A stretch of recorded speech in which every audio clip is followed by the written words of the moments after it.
Alam kababayan ngayon mag-unbox na dito ng pinag-uusapang Garmin Vivo Active 6 ng 2025 dahil sa kwalidad ng kanyang quality. Pwede siya pang gamitin pang party, formal, or pwede din siya pang gamitin pang sports. So without further ado, let's try to unbox it. So you can just like pull it out.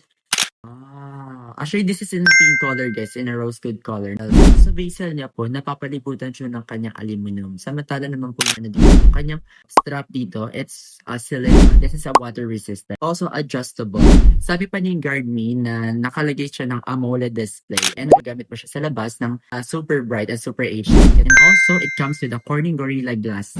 Actually, sa likod, makikita mo yung kanyang sensor. Dito yung nakalagay yung body tracking system. So, it can track kung pagod ka na, and also it can track your heart rate. Actually guys, ito bang bibili mo siya sa Ford for only 1,370 bawat buwan. At sa unang bayad mo lang makukuha mo na kagad. Available pa sa lahat ng kulay. Kaya ano pinantay mo guys, i-chat mo na si Admi.